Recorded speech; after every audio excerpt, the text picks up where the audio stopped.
Vamos lá, pessoal, volta aqui, vamos retomar esse raciocínio. Eu disse, se você, poder público, quiser alienar um imóvel que foi adquirido por decisão judicial, você pode fazer concorrência ou leilão. Olha o que a lei fez. A concorrência é uma modalidade mais garantidora. O leilão é uma modalidade licitatória mais célere. O que o Estado fez aqui?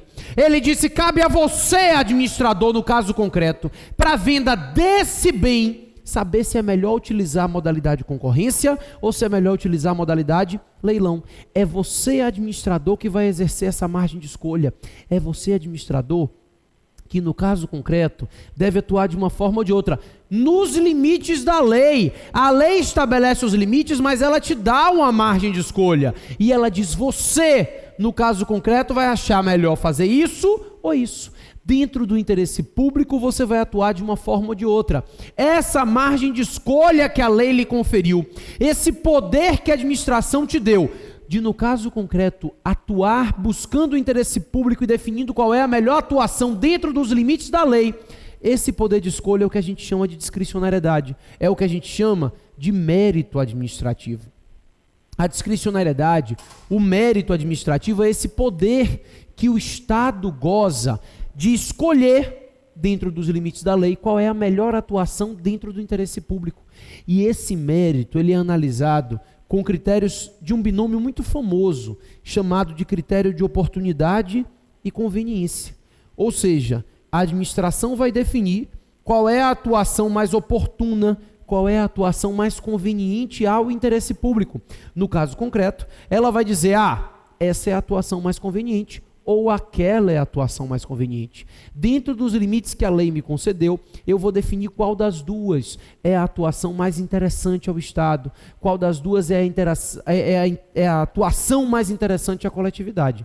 Bacana? Pessoal, algumas vezes a discricionariedade vem assim, com um mérito muito claro para a gente, né? Concorrência ou leilão, ninguém discute que isso é discricionário. Outras vezes, a discricionariedade parte do que nós chamamos de conceitos jurídicos vagos ou conceitos jurídicos indeterminados.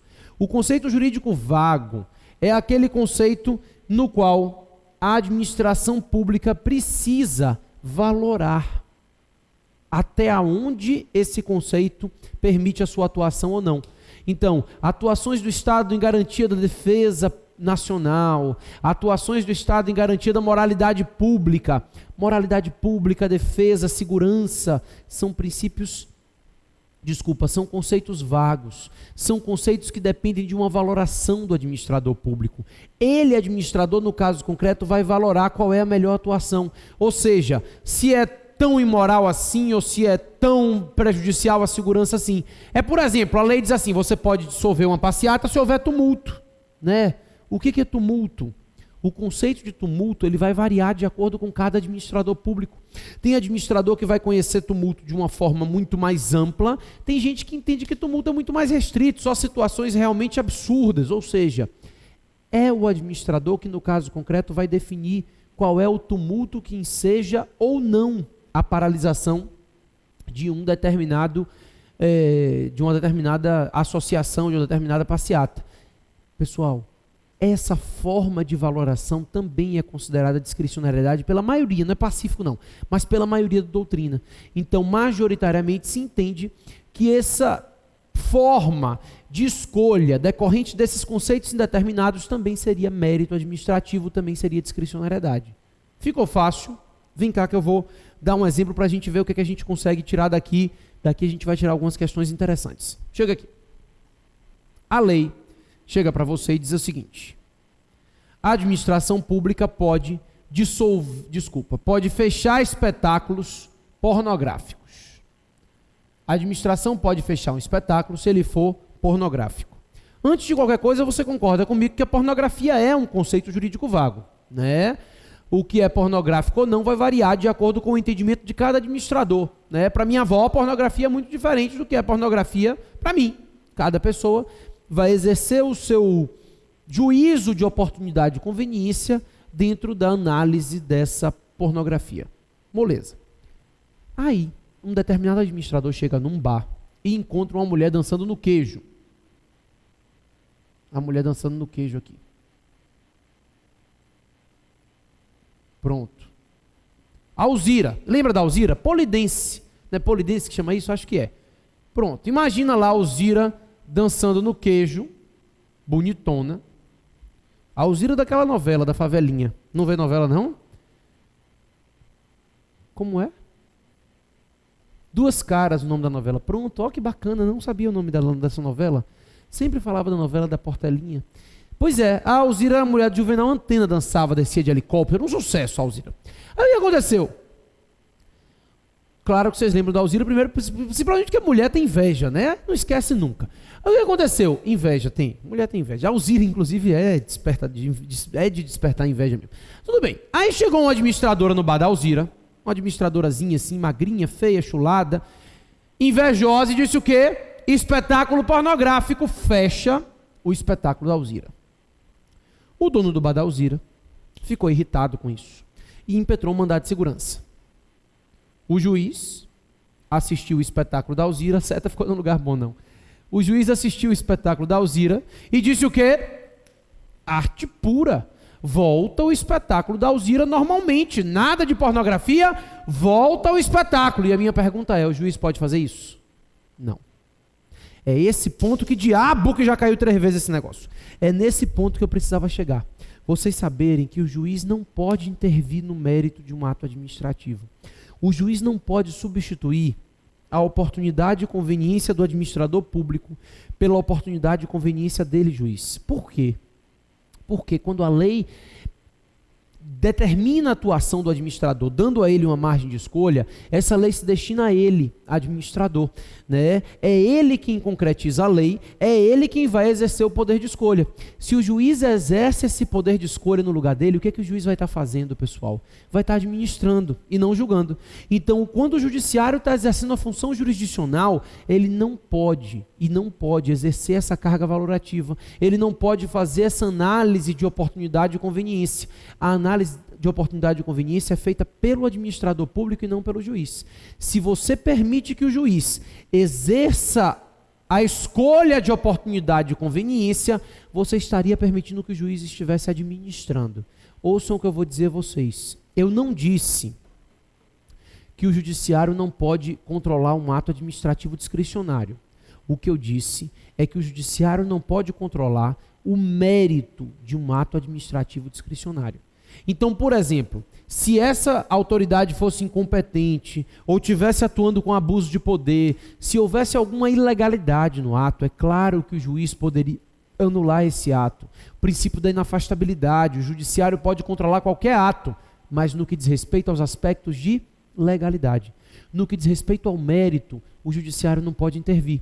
O juiz não pode invadir o mérito, porque isso é poder da administração e não do juiz. Fechamos? É assim, ó, deixa eu ver se vocês entenderam. A lei chega na 8.112 e diz: o máximo que uma penalidade de suspensão pode ser aplicada a um servidor é 90 dias. Se o administrador aplica a penalidade de suspensão de 80 dias, você recorre ao juiz, o juiz diz: não, 80 é muito, baixa para 60, ele pode fazer isso? Não, porque ele estaria valorando, ele estaria atuando e escolhendo. Isso ele não pode fazer. Aí, uma segunda situação, o administrador te aplicou uma penalidade de 100 dias, enquanto a lei dizia que o máximo era 90. Você recorre ao judiciário, o juiz não, 100 dias é muito, a lei não deixa, o máximo volta para 90. O juiz pode fazer isso? Também não. Porque quando o juiz baixa para 90, ele volta a exercer carga valorativa. É ele que vai estar aplicando a punição. E o juiz não pode fazer isso. A única coisa que o juiz pode dizer é o seguinte, ó, 100 dias é muito. Porque a lei só deixa 90. O ato é nulo, se quiser pratique outro. Ou seja, o juiz vai analisar a adequação do ato à lei. Se o ato estiver dentro dos limites da lei, ele é legal, mantém.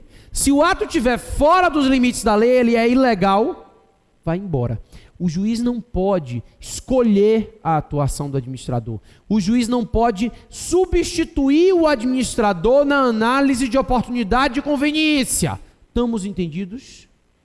Eu vou dizer uma coisa, por desencargo de consciência.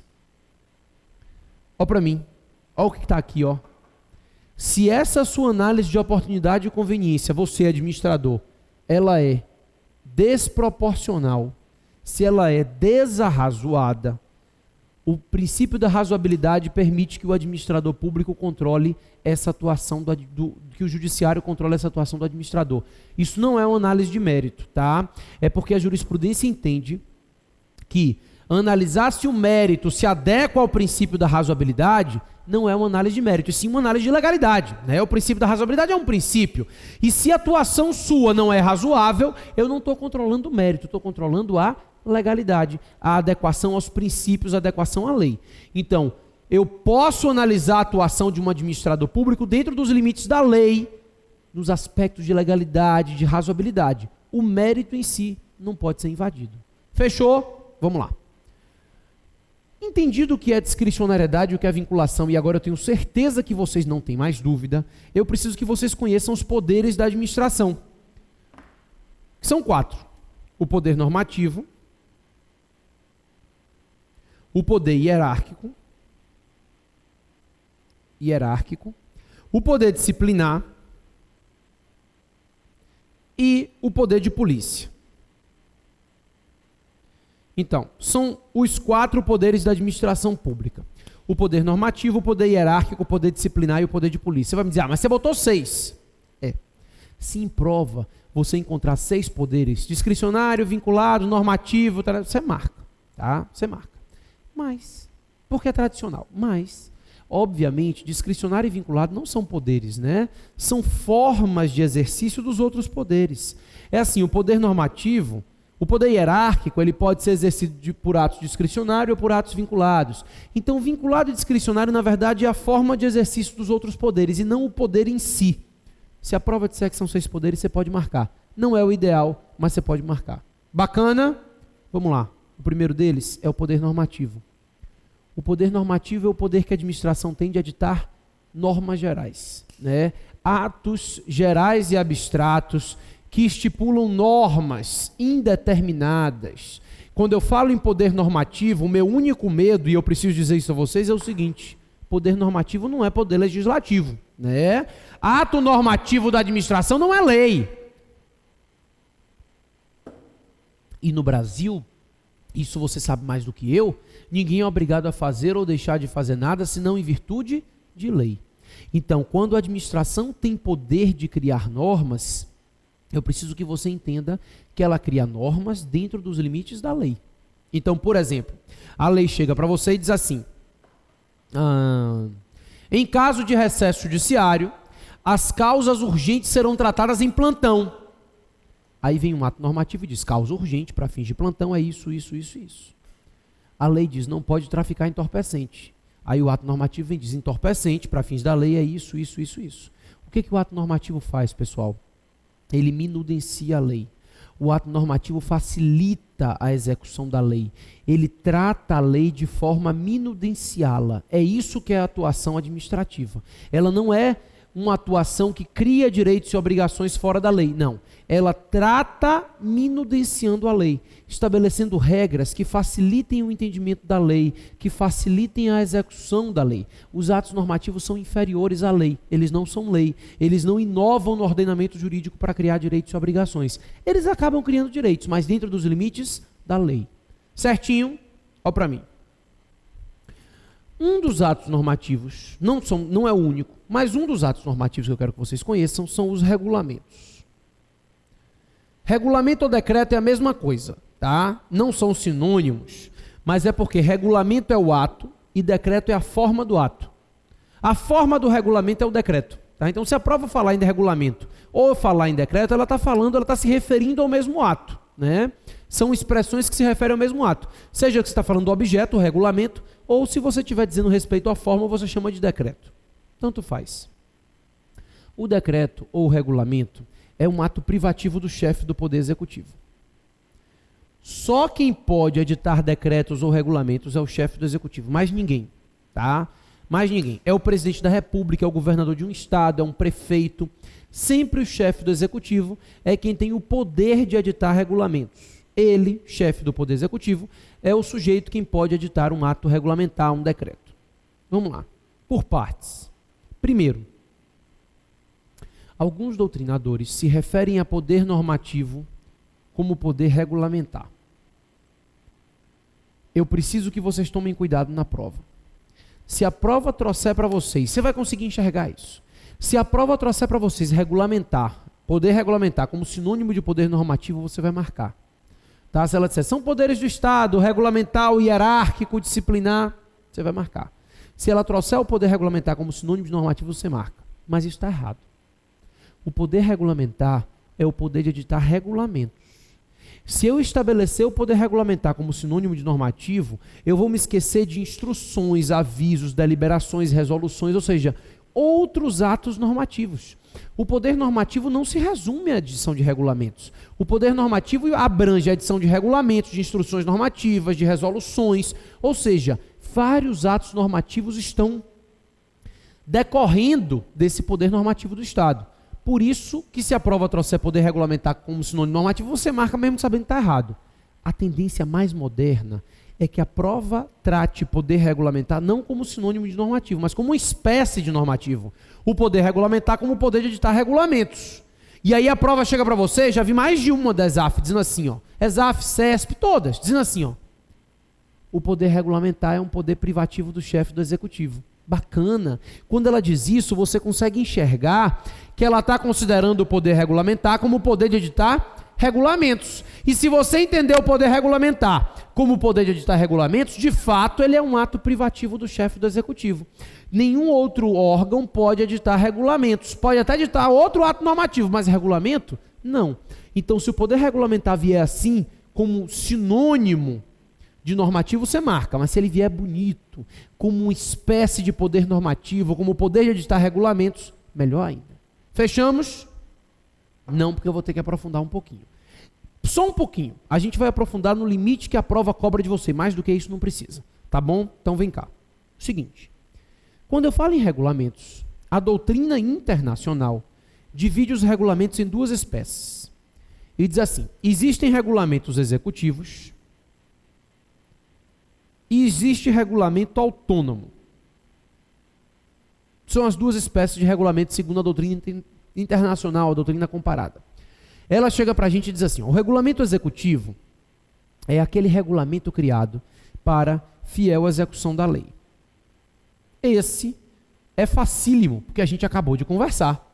Né? Foram os exemplos todos que a gente deu. Aquele regulamento editado inferior à lei, para minuciar a lei, para facilitar a execução da lei, para fielmente executar a lei. Moleza.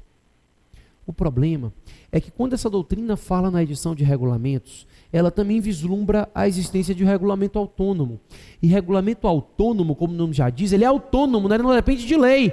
O regulamento autônomo não é aquele editado para facilitar o entendimento de uma lei, para fielmente executar uma lei. O regulamento autônomo é aquele criado, é aquele editado para substituir a lei. E aí a doutrina chama o regulamento autônomo de um regulamento substituto da lei. Ele é editado para atuar onde a lei deveria ter ido e não foi. Eu teria um regulamento autônomo que ele seria substituto legal e não um ato que organizaria a lei. Ele substituiria a lei. Pessoal, vamos lá. Pelo pouco que a gente conversou até agora, no Brasil seria possível um regulamento autônomo? Não. Não. Porque a gente sabe que no Brasil ninguém é obrigado a fazer ou deixar de fazer nada, senão em virtude de lei. O que aconteceu? A emenda 32 chegou no artigo 84 e inseriu o artigo 84, inciso 6º, da Constituição Federal. O artigo 84, inciso 6º, não quero que você copie o que ele diz, não. Você vai lá e olha, o artigo 84 não vai sair de lá. Depois você olha. Quero que raciocine comigo. O 84, inciso 6º diz assim, ó, o presidente da República pode, por meio de decreto, ou seja, regulamento, né, extinguir cargo público vago,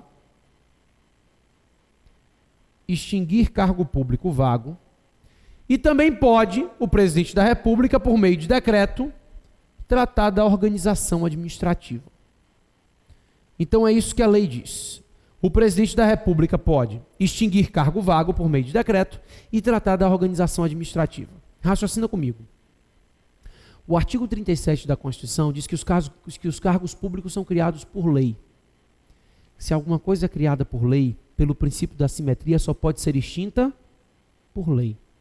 quando a Constituição Federal estabelece um decreto que vai extinguir um cargo público, ainda que vago, ele estaria criando um decreto que substituiria ou que atuaria onde deveria estar atuando a lei. E aí a jurisprudência, embora eu não concorde, mas em prova objetiva você pode marcar sem medo, a jurisprudência hoje entende, porque a organização administrativa também é matéria de lei, tá? Quem compete a organizar a administração pública é a lei de projeto enviado pelo executivo, mas é a lei. Aí, em prova objetiva, você pode marcar sem medo que a jurisprudência vem entendendo que, em virtude da emenda 32, hoje no Brasil, o artigo 84, inciso 6º da Constituição Federal, estabelece duas espécies de regulamentos autônomos. Hoje, no Brasil, nós temos duas espécies de regulamentos autônomos definidos na Constituição. Duas espécies de regulamento que substituiriam a lei, que atuariam onde a lei deveria estar atuando e não está. Então, o artigo 84, inciso 6º, previu duas espécies de regulamento autônomo constitucionalmente admitidas. Ou seja, no Brasil hoje nós temos regulamentos executivos e regulamentos autônomos. Fechou? Vamos adiante. Pessoal, o poder hierárquico é o poder de ordenação, é o poder de organização interna. O que você vai botar de mais importante no seu caderno é que o poder hierárquico é interno. É que o poder hierárquico não pode ser exercido externamente. É que o poder hierárquico, ele não pode ser exercido entre pessoas jurídicas diferentes. Não é possível o exercício do poder hierárquico entre duas pessoas diferentes. Não há hierarquia entre uma pessoa jurídica e outra. A hierarquia é interna. A hierarquia se manifesta dentro de uma pessoa jurídica. É o poder, como eu disse, de organização, é o poder que essa pessoa jurídica tem de se organizar internamente por meio de criação de órgãos, de agentes. Então, entre órgãos, entre agentes de uma mesma pessoa jurídica, há hierarquia. Mas eu não posso falar em hierarquia entre duas pessoas jurídicas. Não há hierarquia externa. Pessoal, eu vou exigir isso de vocês daqui a pouco, porque a prova exige toda hora. Vocês confundem qualquer controle com hierarquia. A gente vai ver, por exemplo, que existe um controle da administração direta para indireta, e ele não é hierárquico. Não existe hierarquia entre pessoas jurídicas. É por isso que não há hierarquia entre União, Estado e município. É por isso que não há hierarquia entre a União e uma autarquia federal. Só há hierarquia internamente. A hierarquia se manifesta e existe entre órgãos de uma mesma pessoa jurídica. É esse poder de organização interna. Estamos entendidos? Espero que sim. Eu vou exigir isso de vocês depois. Tá combinado? Vamos lá. Pessoal, o poder disciplinar é o poder de aplicação de sanções. O poder disciplinar é o poder que a administração pública tem de aplicar penalidades. Tá? Penalidades, sanções, punições é o poder disciplinar. Só que eu quero que você tome cuidado com uma coisa. Não é qualquer penalidade que configura poder disciplinar. A doutrina hoje entende que para que a penalidade configure o poder disciplinar, ela tem que decorrer de um vínculo especial entre a administração e o penalizado. Ou seja, o poder disciplinar é aquela penalidade aplicada pelo Estado em virtude de um vínculo especial que o Estado tenha com um particular. Se o Estado cria um vínculo especial com aquele particular e em virtude desse vínculo surge o poder de ele aplicar uma penalidade, essa penalidade é decorrência do poder disciplinar. Então, por exemplo, o Estado pode aplicar a penalidade ao seu servidor. Isso é poder disciplinar? Claro. Porque existe o vínculo hierárquico entre a administração e os seus servidores. Esse vínculo hierárquico é um vínculo especial. A administração pode aplicar a penalidade a um sujeito que foi contratado pelo Estado. Isso é poder disciplinar? Claro, porque o contrato é um vínculo especial entre o Estado e esse sujeito. Mas é assim, ó, você estacionou na rua em local proibido, tomou uma multa. Multa é penalidade? Claro, né? Não é doce, multa é penalidade. A minha pergunta é, essa penalidade do sujeito que estaciona onde não pode é decorrência do poder disciplinar? Não. A gente vai aprender daqui a pouquinho que é poder de polícia. A princípio, eu só quero que você saiba que não. Por quê? Porque não há vínculo especial entre o Estado e o penalizado. Aqui o Estado exerce sua supremacia geral, seu poder geral. Se não há vínculo especial, não há poder disciplinar. Estamos entendidos? Vou facilitar. Eu tento evitar isso, mas eu acho que facilita muito vocês. A doutrina mais moderna vem entendendo o seguinte: o poder disciplinar decorre ou da hierarquia, ou o poder disciplinar decorre da hierarquia. A hierarquia é um vínculo especial, né, que liga a administração aos seus servidores, aos seus órgãos internos, ou o poder disciplinar decorre de contratos. Isso é bem moderno, tá? Antigamente se entendia que o poder disciplinar era sempre decorrência do poder hierárquico. Hoje se aceita o poder disciplinar decorrente de contratos administrativos. Então o contrato é um vínculo especial que gera o poder disciplinar do Estado. Fechamos. Pessoal, o poder seguinte que a gente tem que conversar é o poder de polícia. O poder de polícia do Estado é disparado o poder mais cobrado em prova de vocês. Tá? O poder de polícia, e coincidentemente é o que vocês menos simpatizam. Então o que a gente vai ter que fazer aqui é se familiarizar com o poder de polícia. Eu preciso que o poder de polícia seja enxergado por vocês de uma forma muito simples, muito fácil, muito familiar. Então assim, não basta eu tratar do conceito, eu vou ter que trazer muitos exemplos. Eu quero que o poder de polícia seja enxergado facilmente por vocês. O poder de polícia é disparado o poder mais cobrado de vocês em prova de concurso, e por isso é disparado o poder que vocês têm que tomar mais cuidado na hora da prova.